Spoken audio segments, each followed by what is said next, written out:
Good morning students, welcome back. So today we are going to continue with the angle sum property of a quadrilateral. Angle sum property of a triangle you have done in your previous class. आपने ये चीज पिछले class में सीखी हुई है कि अगर कोई ट्राइंगल दिया गया हो तो ट्राइंगल के तीनों एंगल का एडिशन 180 डिग्री होता है. If triangle is given, sum of the all interior angles of a triangle equals 180. किसी भी ट्राइंगल के तीनों अंदर के एंगल का समेशन एडिशन 180 होता है. That we already know. और इसको हम इस्तेमाल भी करने वाले हैं. जैसे हमने ट्राइंगल के सारे एंगल्स का एडिशन 180 करा था पिछले क्लासेस में, अभी हम क्वाड्रिलेटरल के इंटीरियर एंगल्स का एडिशन समझने जा रहे हैं. और इसको करने के लिए इसका बहुत ही बड़ा हाथ है. क्यों, मैं बताता हूं. सपोज अगर मैं A और C को जोड़ देता हूं, if I am joining A and C, basically मैं एक डायगोनल बना रहा हूं. Suppose I am joining A and C, so we do have a diagonal. और उसके साथ साथ ही we got two triangles 1 and 2. हमें मिला या नहीं? दो ट्राइंगल हमें मिल जाते हैं, triangle ABC and triangle ACD. दो ट्राइंगल्स हमारे पास हैं. सपोज एंगल A जो है अभी उसके दो हिस्से हो गए, ठीक है. तो एंगल BAC जो है उसको मैं नाम दे देता हूं 1. क्या नाम दे देता हूं 1. और एंगल DAC जो है उसको नाम दे देता हूं 2. इतना तो समझ में आया.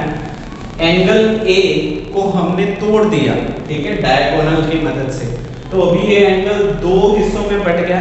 पर बेसिकली हम ऐसे लिख सकते हैं, एंगल A अगर पूरे एंगल की बात करें which is equal to angle 1 plus angle 2. ऐसे हो सकता है. सही लिख रहा हूं? Very good. Similarly angle C जो है उसको मैं नाम दे देता हूं 3 and 4, ठीक है. और इसको भी क्या हम ऐसे लिख सकते हैं, angle C is equal to angle 3 plus angle 4. हाँ या ना? ठीक है, चलो इतना तो हमारे पास मिल गया. Now we will take an advantage of triangle property. Triangle property के हिसाब से ट्राइंगल के तीनों एंगल का एडिशन कितना होना चाहिए, 180 डिग्री होना चाहिए. So for triangle A, B and C बात करते हैं. For triangle A, B and C, इस ट्राइंगल की बात कर रहा हूं, A, B एंड C, ये ऊपर वाला का triangle. So can I write angle 1 plus angle B plus angle 3 is equal to 180 degree. क्या लिख सकता हूं मैं? For triangle ABC angle 1 plus angle B plus angle 3 is equal to 180 degree. ऐसे लिख सकते हैं? हाँ लिख सकते हैं, क्योंकि ये ट्राइंगल है और ट्राइंगल के तीनों एंगल का समेशन 180 डिग्री होता है. नीचे वाला ट्राइंगल ले लो, A, D and C.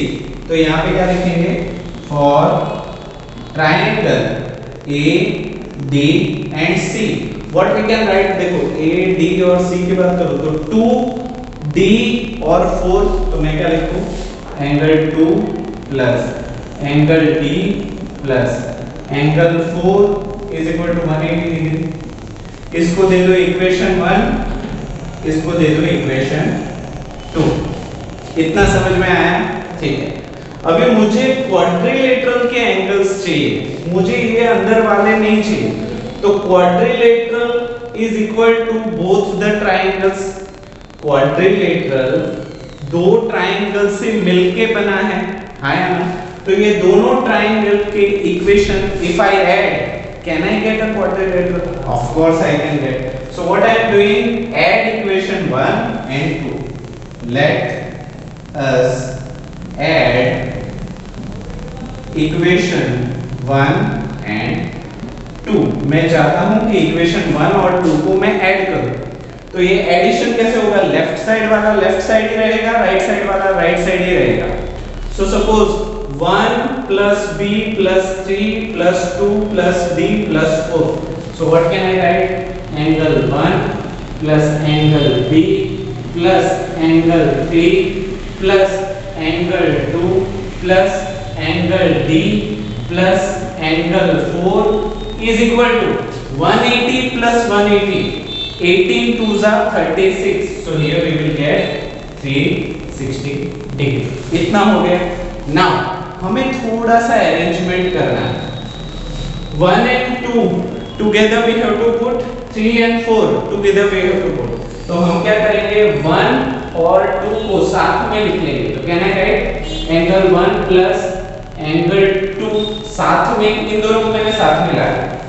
And angle 3 and angle 4 we have to write together। Angle 3 plus angle 4। तो बचा क्या, angle B and angle D. Angle B plus angle D is equal to 360 degree. यहां तक सब कुछ clear? Now 1 2 together, 3 4 together, इन दोनों को साथ में if you see angle 1 plus angle 2 is nothing but angle A. तो इसकी जगह पे what we can write, angle A plus 3 और 4 together it is angle C. So angle C plus angle B plus angle D is equal to 360. यहाँ पे ABCD उल्टी पुल्टी है, उसको सीधे कर दो। Angle A plus angle B plus angle C plus angle D is equal to 360 degree. और यही है आपका क्वाड्रिलेटरल का एडिशन। कोई भी क्वाड्रिलेटरल हो उसके चारों एंगल का एडिशन 360 डिग्री ही होगा।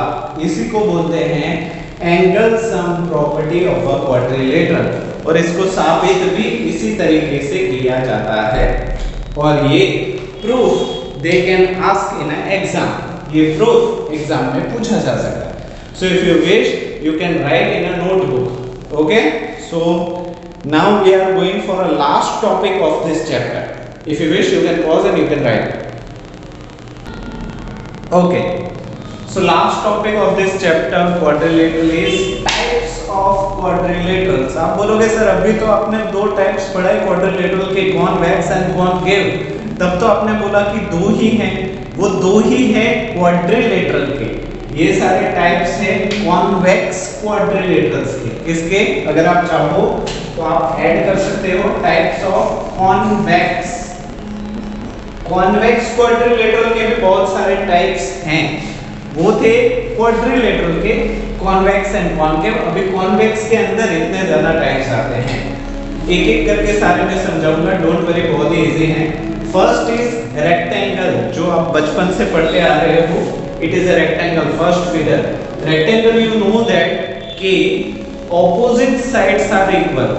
अगर ये साइड और ये साइड होगी इक्वल, ये साइड और ये साइड होगी इक्वल।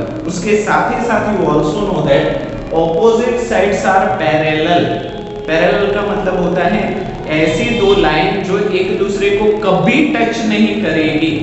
अगर मैं इस लाइन को आगे आगे जाने दूं, इस लाइन को भी आगे आगे जाने दो पूरा, तू दौड़ जब तक तेरा मन करता है दौड़, फिर भी ये दोनों लाइनें कभी एक दूसरे से मिलेगी नहीं। ऐसी दो लाइनों को पैरेलल लाइंस बोला जाता है, और पैरेलल लाइंस को एरो मार्क से इंडिकेट किया जाता है। अगर एरो मार्क सेम डायरेक्शन में है, यहाँ पे देखो, यहाँ पे भी राइट साइड है, यहाँ पे भी राइट साइड है, मतलब ये लाइन और ये लाइन पैरेलल है। यहाँ पे देखो ऊपर जा रहा है, यहाँ पे भी ऊपर जा रहा है, ये दोनों लाइंस भी पैरेलल है। ठीक है? So parallel lines, interior angle भी 90 डिग्री होता है, ये आपको पता है, तो इसको हम बोलते हैं रेक्टेंगल।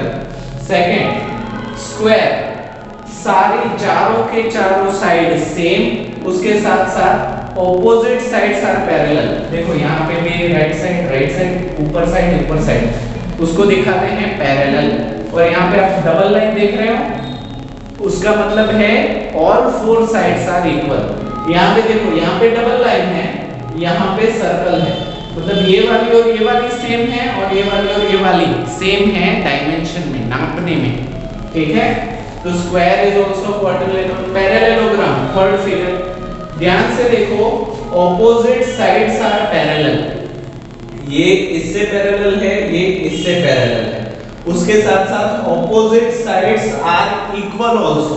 तो आप बोलोगे सर इसमें और इसमें क्या फर्क है? सारी चीजें तो सेम है, देखो यहाँ पे भी ऊपर है, यहाँ पे भी ऊपर है, यहाँ पे राइट साइड है, यहाँ पे भी राइट साइड है, यहाँ पे दो दो है, सर्कल सर्कल है, सेम ही तो दिख रहा है। But the difference is angle formed by adjacent sides, adjacent side के द्वारा जो एंगल बन रहा है वो यहाँ पे 90 डिग्री है, यहाँ पे पता नहीं क्या है, 90 से कम भी हो सकता है, 90 से ज्यादा भी हो सकता है कि नहीं? तो जब 90 से कम या ज्यादा हो तब उसको बोलते हैं पैरेललोग्राम, ठीक है। ऑपोजिट साइड्स आर पैरेलल, ठीक है। अगर ये एंगल 90 हो जाता है तब ये रेक्टेंगल हो सकता है, समझ में आया? वेरी। रोम्बस, जब भी पैरेललोग्राम की सारी साइड इक्वल हो जाए, ये अलग अलग है ना, ऑपोजिट साइड्स आर इक्वल, मैं सारी साइड इक्वल कर दूं तो हमें मिल जाएगा रोम्बस।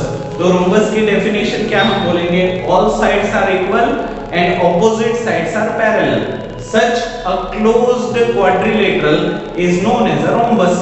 हो गया? तो रोम्बस इज आल्सो नोन। अभी ट्रेपेजियम की बात करें तो वन पेयर ऑफ, अभी देखो दो जोड़ी है ना, पेयर का मतलब होता है जोड़ी, तो एक ये जोड़ी और एक ये जोड़ी। तो अगर एक जोड़ी, दो जोड़ी में से सिर्फ एक जोड़ी lines are parallel and another pair of lines are not parallel, तो ऐसी क्लोज्ड फिगर को हम क्या बोलेंगे? ट्रेपेजियम बोलेंगे, ठीक है। तो अगर ट्रेपेजियम की ये देखो, यहाँ पे ये साइड अलग है, ये साइड अलग है, मान लो ये 5 सेंटीमीटर है, ये 4 सेंटीमीटर, अगर ये दोनों इक्वल हो जाती है तो जो शेप बनता है उसको हम आइसोसेलेस ट्रेपेजियम भी बोल सकते हैं, समझ में आया? इसी में अगर ये साइड और ये साइड इक्वल हो जाती है, देखो यहाँ पे डबल मान, और ये तो पैरेलल है ही, तो ऐसी फिगर को हम आइसोसेलेस ट्रेपेजियम बोलेंगे। लास्ट, काइट, पतंग। पतंग में देखो adjacent sides, one pair of adjacent side is same, ऊपर वाला हिस्सा सेम सेम है, नीचे वाला हिस्सा सेम सेम है, यहाँ पे कोई भी लाइन पैरेलल नहीं है, ना ये पैरेलल है ना ये पैरेलल है, सारी लाइनें अलग ही दिशा में जा रही हैं। तो ऐसे क्लोज्ड क्वाड्रिलेटरल को हम बोलेंगे काइट, ठीक है। ये सारी चीजें बहुत ही ध्यान से देखना, बारीकी से देखना, अच्छे से हो सके तो दोबारा इसको सुनना ताकि ये सब कुछ समझ में आ जाए, ठीक है। तो इसी के साथ हमारा चैप्टर क्वाड्रिलेटरल होता है खत्म, और एक्सरसाइज 12.1 आपके लिए है होमवर्क, ठीक है। अच्छे से करना, अगर नहीं आती सो डोंट वरी, सर बैठे हुए हैं, सर सारी चीजें समझाएंगे, ठीक है। सो आई होप आज का वीडियो काफी हेल्पफुल रहा होगा और सारी चीजें समझ में आई होगी। वीडियो को पूरा देखने के लिए आप सभी बच्चों का थैंक यू सो मच।